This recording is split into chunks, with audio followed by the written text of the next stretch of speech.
The Adventures of Pinocchio by C. Collodi. Translated from the Italian by Carol della Chiesa. Chapter 7.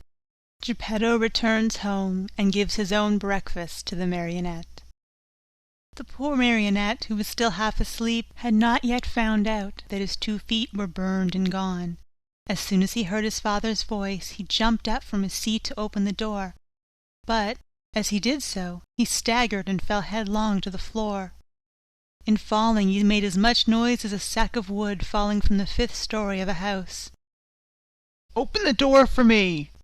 Geppetto shouted from the street. "Father, dear father, I can't," answered the marionette in despair, crying and rolling on the floor. "Why can't you?" "Because someone has eaten my feet." "And who is eating them?"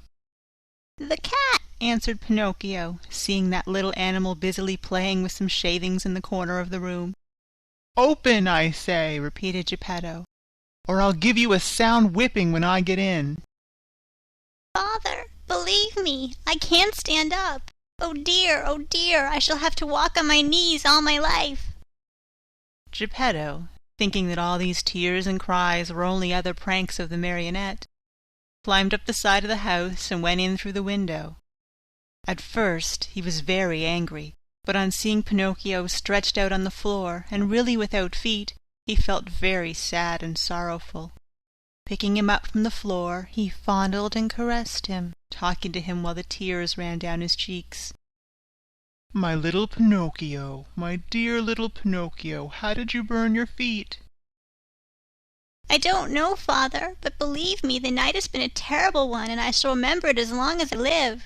The thunder was so noisy and the lightning so bright, and I was hungry, and then the talking cricket said to me, 'You deserve it, you were bad.' And I said to him, 'Careful, cricket,' and he said to me, 'You are a marionette, and you have a wooden head,' and I threw the hammer at him, and I killed him. It was his own fault, but I didn't want to kill him. And I put the pan on the coals, but the chick flew away and said, 'I'll see you again, remember me to the family.' And my hunger grew, and I went out, and the old man with the nightcap looked out the window and threw water on me. And I came home, and I put my feet on the stove to dry them, because I was still hungry, and I fell asleep, and now my feet are gone, but my hunger isn't. Oh, oh, oh!" And poor Pinocchio began to scream and cry so loudly that he could be heard for miles around. Geppetto, who had understood nothing of all that jumbled talk, except that the marionette was hungry, felt sorry for him, and pulling 3 pears out of his pocket, offered them to him, saying, "These 3 pears were for my breakfast, but I give them to you gladly. Eat them and stop weeping." "If you want me to eat them, please peel them for me." "Peel them?" asked Geppetto, very much surprised. "I should never have thought, dear boy of mine, that you were so dainty and fussy about your food. Bad, very bad. In this world, even as children, we must accustom ourselves to eat of everything, for we never know what life may hold in store for us."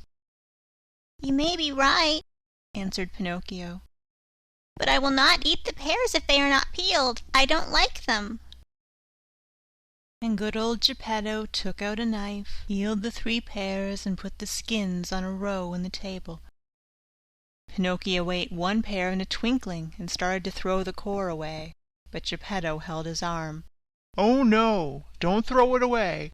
Everything in this world may be of some use." "But the core I will not eat," cried Pinocchio in an angry tone. "Who knows?" repeated Geppetto calmly, and later the 3 cores were placed on the table next to the skins. Pinocchio had eaten the 3 pears, or rather devoured them. Then he yawned deeply and wailed, "I'm still hungry." "But I have no more to give you." "Really? Nothing? Nothing?" "I have only these 3 cores and these skins." "Very well, then," said Pinocchio. "If there is nothing else, I'll eat them." At first he made a wry face, but one after another the skins and the cores disappeared. "Ah, now I feel fine," he said after eating the last one. "You see," observed Geppetto, that I was right when I told you that one must not be too fussy and too dainty about food. My dear, we never know what life may have in store for us. End of Chapter 7. Recorded by Marlo Diane, February 3rd, 2006. Biscuit West, Prince Edward Island. The Adventures of Pinocchio by C. Collodi, translated by Carol della Chiesa. Chapter 8. Geppetto makes Pinocchio a new pair of feet and sells his coat to buy him an ABC book. The marionette, as soon as his hunger was appeased, started to grumble and cry that he wanted a new pair of feet. But Mastro Geppetto, in order to punish him for his mischief, let him alone the whole morning.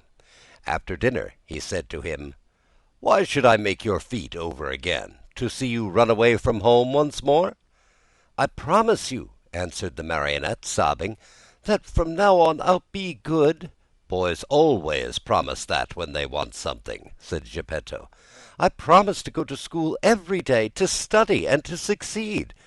"Boys always sing that song when they want their own will." "But I'm not like other boys. I am better than all of them, and I'll always tell the truth. I promise you, father, that I'll learn a trade, and I'll be the comfort and staff of your old age." Geppetto, though trying to look very stern, felt his eyes fill with tears and his heart soften when he saw Pinocchio so unhappy. He said no more, but taking his tools and 2 pieces of wood, he set to work diligently. In less than an hour the feet were finished, 2 slender, nimble little feet, strong and quick, modeled as if by an artist's hands. "Close your eyes and sleep," Geppetto then said to the marionette. Pinocchio closed his eyes and pretended to be asleep, while Geppetto stuck on the 2 feet with a bit of glue melted in an eggshell, doing his work so well that the joint could hardly be seen. As soon as the marionette felt his new feet, he gave one leap from the table and started to skip and jump around as if he had lost his head from very joy. "To show you how grateful I am to you, father, I'll go to school now. But to go to school I need a suit of clothes." Geppetto did not have a penny in his pocket, so he made his son a little suit of flowered paper, a pair of shoes from the bark of a tree, and a tiny cap from a bit of dough. Pinocchio ran to look at himself in a bowl of water, and he felt so happy that he said proudly, "Now I look like a gentleman." "Truly," answered Geppetto, "but remember that fine clothes do not make the man unless they are neat and clean." "Very true," answered Pinocchio, "but in order to go to school I still need something very important." "What is it?" "An ABC book." "To be sure. But how shall we get it?" "That's easy. We'll go to the bookstore and buy it." "And the money?" "I have none." "Neither have I," said the old man sadly. Pinocchio, though a happy boy always, became sad and downcast at these words. When poverty shows itself, even mischievous boys understand what it means. "What does it matter, after all?" cried Geppetto all at once, as he jumped up from his chair. Putting on his old coat full of darns and patches, he ran out of the house without another word. After a while he returned. In his hands he had the ABC book for his son, but the old coat was gone. The poor fellow was in his shirt sleeves, and the day was cold. "Where's your coat, father?" "I have sold it." "Why did you sell your coat?" "It was too warm."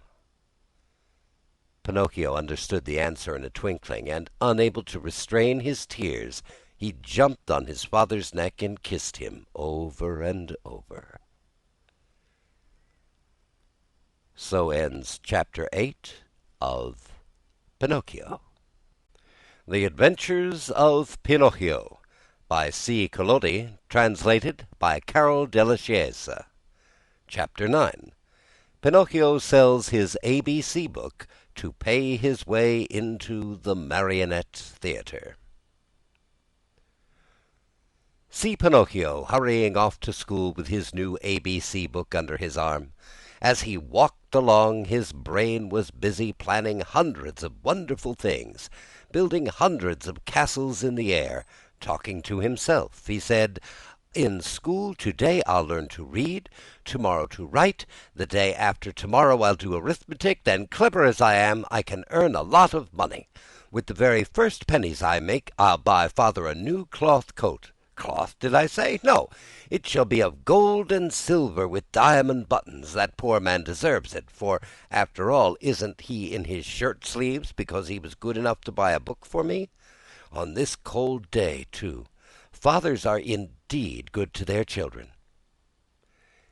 As he talked to himself, he thought he heard sounds of pipes and drums coming from a distance. Peep-pee-pee, peep-pee-pee, zum, zum, zum, zum. He stopped to listen. Those sounds came from a little street that led to a small village along the shore. What can that noise be? What a nuisance that I have to go to school. Otherwise... Then he stopped, very much puzzled. He felt he had to make up his mind for either one thing or another. Should he go to school, or should he follow the pipes? "Today I'll follow the pipes, and tomorrow I'll go to school. There's always plenty of time to go to school," decided the little rascal at last, shrugging his shoulders. No sooner said than done. He started down the street, going like the wind. On he ran, and louder grew the sounds of pipe and drum. Peep-pee-pee, peep-pee-pee, peep-pee-pee, zum, zum, zum, zum. Suddenly he found himself in a large square full of people standing in front of a little wooden building, painted in brilliant colors. "What is that house?" Pinocchio asked the little boy near him. "Read the sign and you'll know." "I'd like to read, but somehow I can't today." "Oh, really? Then I'll read it to you.